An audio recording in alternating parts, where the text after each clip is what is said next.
It's a big day for Brandon Perna. Big day. It's a joyous day. A holiday for one Brandon Perna. I'm so happy I could cry, Tom. That game was far more lopsided than I thought it would be. I think than anybody thought it would be.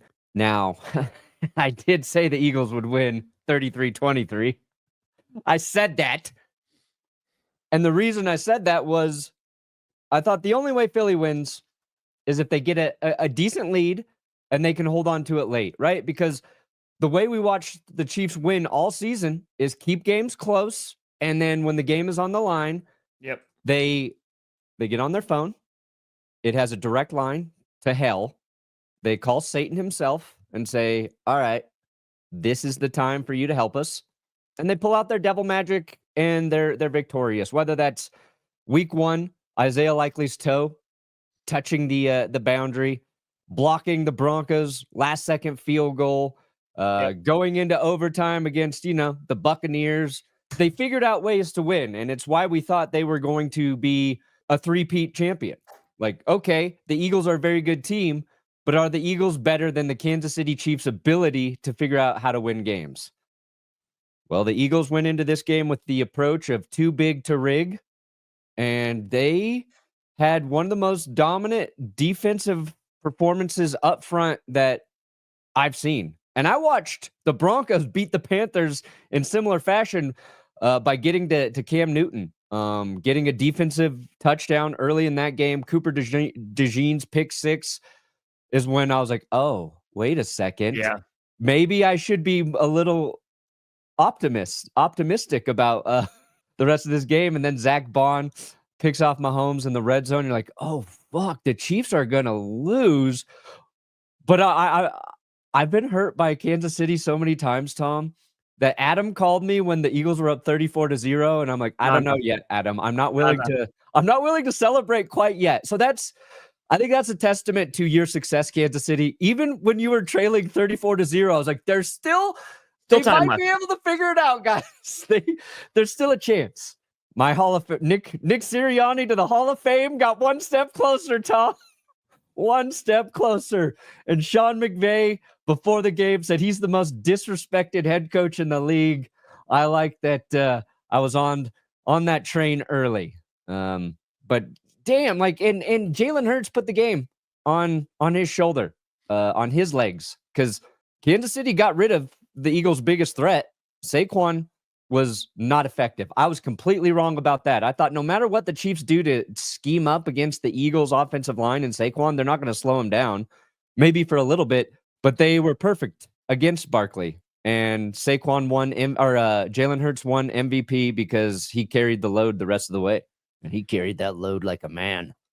It was it's funny because this was starting to be the sentiment after during the stream of the Chiefs, you mentioned before that they're barely getting away with wins all season, blah, blah, blah, blah, blah. I want to be very clear just where I'm at. The Chiefs are a very good football team because nobody in the AFC beat them except for the Bills in the regular season, and you beat their backups. Yeah, but we beat them like the Eagles beat them in the Super Bowl. Not even close. You are kicking their butt too. Texans, who have a great pass rush, right? They were getting after Mahomes too, right? Yeah. They fell to him. The Bills, they fell to him too. And this game, walking into this, the Philadelphia Eagles legitimately dominated them. Whether it was left tackle, their offensive line could not block, very reminiscent of that Buccaneers Chiefs Super Bowl, where Mahomes was just constantly under pressure. Their offense could never get anything going. The first half, they had 3 carries for 3 yards. They had no run game to speak of. And Kareem Hunt's been that guy who gets, 3-4 yards a carry, just bit by bit grinding you down. They couldn't even get there. And then throw in the turnovers, which both teams have been very careful with the ball. And when Jalen Hurts threw that first interception, I was like, oh man, this is a problem, right? Because the last time these two teams played in the Super Bowl, it was a Jalen Hurts fumble that got returned for a touchdown. And we were talking about turnovers and how clean these teams have been. But that Eagles defense did not allow an inch.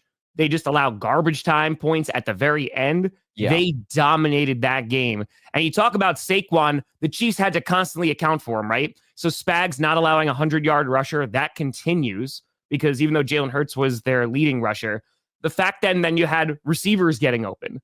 And Jalen Hurts was able to do plenty with what he was given. And ultimately, it was belt to ass. And they deserve a ton of credit. I don't want anyone coming out here being like, oh, well, the Chiefs weren't really that good. They're a fraudulent team. No, the Eagles deserve a ton of credit this morning. Sirianni deserves a ton of credit. Fangio deserves a ton of credit because they beat the piss out of the two-time reigning defending champs. And that is difficult to do. And nobody has been able to do it in these playoffs. They weren't able to do it last year, the year before that. So the Eagles doing it, they joined the Buccaneers and knocking off the Chiefs in the Super Bowl. They deserve all the credit. Yeah, if you want to say the Chiefs were never very good and they're fraudulent, I support it. I think you should say that a little bit. That's fair. Because I think I don't think they're fraudulent. But I think it was really hard for me this season to draw the line of me being a fan and just not wanting the Chiefs to win versus what I felt like I was actually watching with Kansas City, which was a team that had a very solid defense. Their offense looked like a shell of its former self, that they were death by 1,000 cuts. And I didn't think they were that good. That's why I thought they would lose in the playoffs this year. I thought the Bills should have beat them. The Texans had a chance. They weren't as good as their record while also being as good as their record. And I know that's a dumb thing to say, but like watching them this year, and I was also trying to like determine if that was because the old Chiefs were so explosive on offense. Am I just not buying into that this is kind of their identity now? But I think like what we saw too in this game, outside of the dominance up front from the Eagles, sacking Mahomes 6 times, the Chiefs didn't have anybody step up in their offense as a dynamic playmaker until Xavier Worthy went off in garbage time, right? Like they had DeAndre Hopkins, he dropped a pass. Yeah. Kelsey was absent. Hollywood Brown, who had a nice early start against the Bills, didn't do anything. And of course, now we know John Elway handed over the Lombardi to the Chiefs, but not before he placed a curse on it. Johnny John John! And there was a lot of cool Chiefs fans. They're like, you know what? This sucks. Yeah. But we are grateful because this was our 3rd Super Bowl appearance. Literally, you could have won a 3-peat. Like, and everybody was talking about like, oh God, like this is gonna happen. Yeah. Also, you know how everybody and their mother was like, who was pushing hey, the NFL's rigged, and like, oh, the Chiefs gonna win 3-peat. Travis Kelce's gonna propose to Taylor Swift after that, then retire and sail off into the sunset.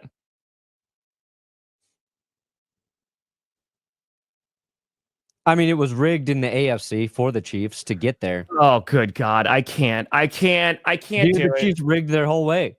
But the real conspiracy, like, ran into Howie Roseman, who bankrolled the officials, who bankrolled the Eagles defense. You know, I said it's not rigged anymore because the team that we wanted to win won.